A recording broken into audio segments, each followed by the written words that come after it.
This video is on durable healthcare power of attorney, brought to you by the New Mexico Judiciary and presented by Judge Cristy Carbón-Gaul. The information presented in this video does not and is not intended to constitute legal advice. All information in this video is for general informational purposes only. Information in this video may not constitute the most up-to-date legal or other information.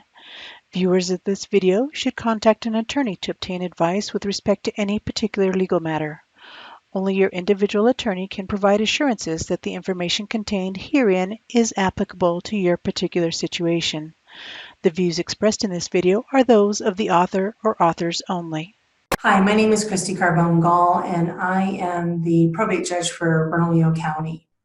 In today's video, I'm going to talk to you about a durable healthcare power of attorney. Under New Mexico law, we have a durable healthcare power of attorney that includes the living will. It is also sometimes referred to as a healthcare directive. You can find a statutory form online that allows you to print it off and fill it out. I'm always a big proponent of people using lawyers to do their estate planning documents, but it really is important for you to have the document in place. So if you can't afford to hire a lawyer, you can find a durable healthcare power of attorney for New Mexico online and complete it after reading the instructions.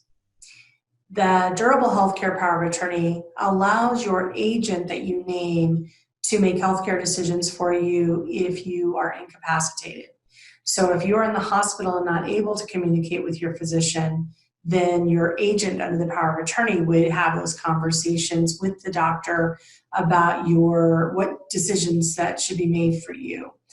It is called substituted judgment and decision making, and what that really refers to is that you've named somebody who has an idea of what your positions are about your medical care, and they implement those decisions on your behalf. A healthcare power of attorney also includes what's considered a living will, or what lay people refer to as a living will, and that is the document that says to the medical professionals what you want to have happen if you are at end of life.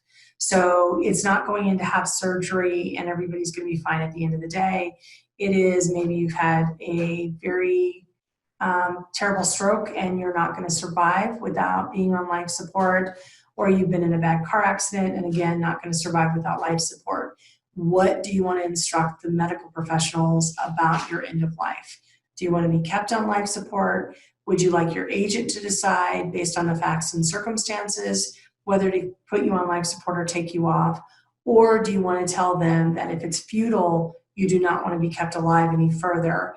And that's what then turns into a do not resuscitate, or what we call a DNR. It is important for people to have healthcare powers of attorney because you want to be able to tell the medical professionals who you want to make decisions for you if you're not able to make them yourselves. People are in situations that may be non-traditional. They may live with a partner who they want to make healthcare decisions for them. You have to document that. If you don't, then it's going to be a quote-unquote next of kin that gets to make that decision for you. So it might be a parent, an adult child, a spouse, but those might not be the people that you want to make healthcare decisions for you. It's always important that you have a healthcare power of attorney. A lot of the healthcare institutions are having people fill them out during their intake process. But the document, the New Mexico Healthcare Power of Attorney document, is going to be more substantial than something you're going to fill out at a healthcare provider.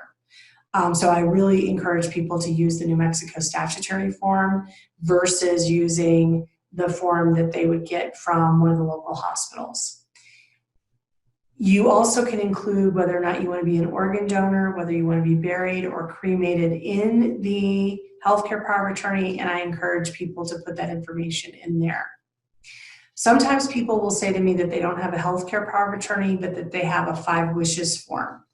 I'm a big proponent of the 5 wishes forms. It's a very nice tool for your agent to have that sets forth what your values are about end-of-life decision-making and just healthcare in general. However, the 5 wishes form does not provide the same protection that a healthcare power of attorney does.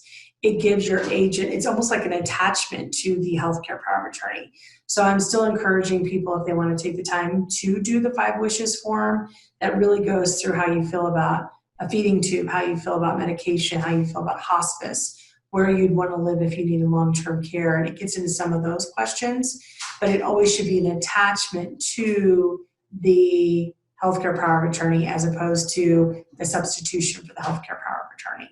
I encourage everyone to have a healthcare power of attorney in place if you're 18 years or older.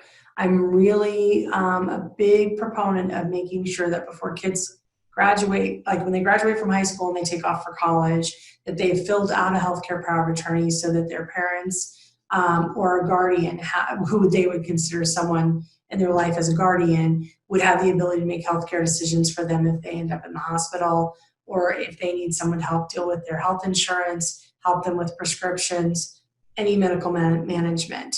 So where some people believe it's something you put in place as you get older, I really encourage people who are 18 years and older to have them in place. You're always going to want to make sure that you have someone listed that is able to make decisions for you if you are not able to do it yourself, or else you have to go to court and have somebody appointed as your legal guardian if you become incapacitated and you don't have healthcare power of attorney.